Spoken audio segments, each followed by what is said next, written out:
Setiap hari, kamu bekerja keras, menukar waktu hidupmu dengan selembar kertas yang kamu sebut uang. Tapi pernahkah kamu bertanya, apa sebenarnya nilai dari kertas itu? Mengapa?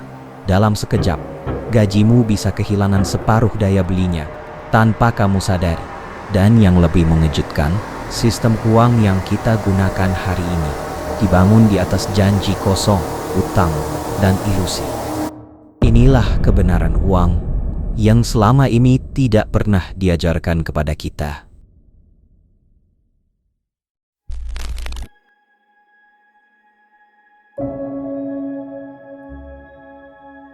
Sejarah uang bukanlah sejarah emas dan perak, tapi sejarah utang. Tablet tanah liat dari Mesopotamia berusia lebih dari 4.000 tahun, sudah mencatat pinjaman, bunga dan pajak. Ribuan tahun sebelum koin emas dicetak, manusia sudah hidup dalam sistem utang. Dari koin emas Kekaisaran Romawi ke sistem emas Bretton Woods 1944 hingga akhirnya runtuh tahun 1971 ketika Presiden Richard Nixon memutus kaitan dolar dengan emas. Sejak saat itu, uang tidak lagi didukung emas, tapi hanya kepercayaan pada negara dan bank sentral.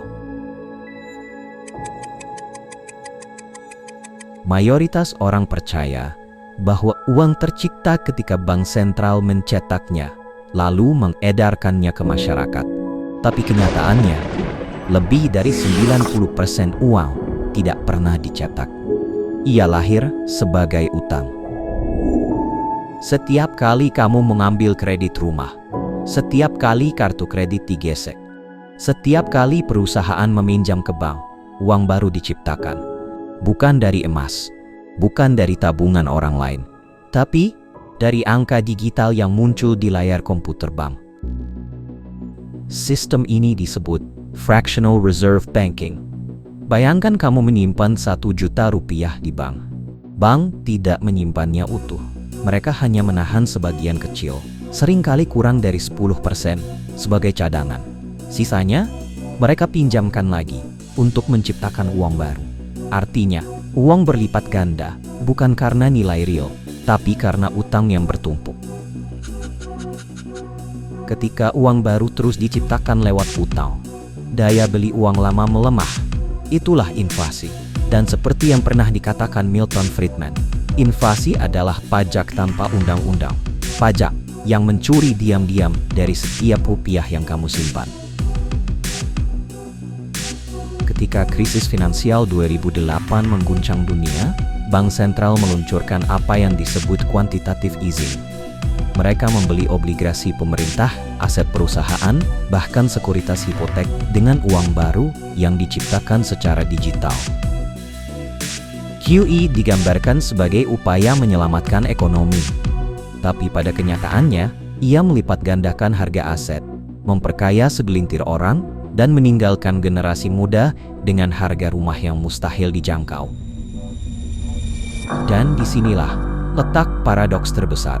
Sistem yang katanya menopang ekonomi justru berdiri di atas pondasi rapuh, utang tak berujung, inflasi, dan janji kosong. Pada tahun 1930-an, dunia menyaksikan kehancuran terbesar dalam sejarah ekonomi modern, The Great Depression. Bank runtuh, pasar saham hancur, jutaan orang kehilangan rumah dan pekerjaan. Dan semua itu dipicu oleh sistem kredit yang digelembungkan lalu runtuh ketika utang tak bisa dibayar kembali. Indonesia pernah merasakannya. Tahun 1997, nilai rupiah terjun bebas dari 2.400 menjadi 16.000 rupiah per dolar. Harga melambung, bank-bank kolaps, dan jutaan orang jatuh miskin dalam semalam. Semua karena satu hal, utang luar negeri yang menumpuk, dan arsitektur keuangan global yang rapuh.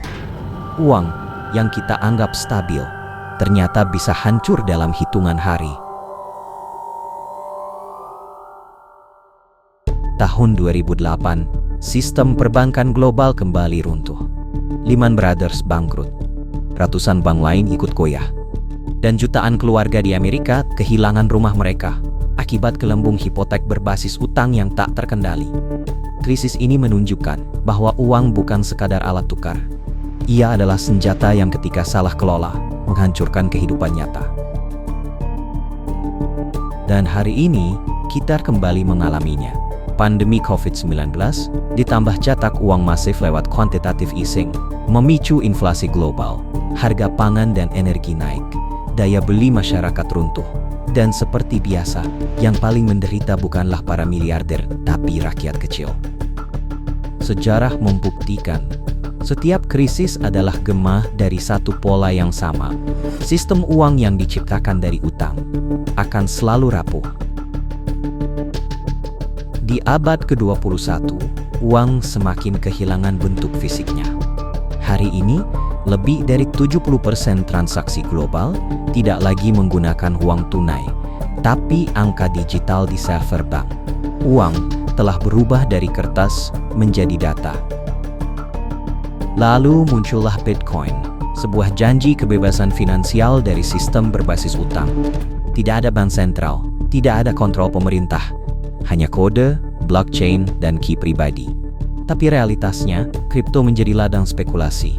Hanya segelintir orang yang masuk awal, yang benar-benar kaya, sementara jutaan orang lain menjadi korban volatilitas ekstrim.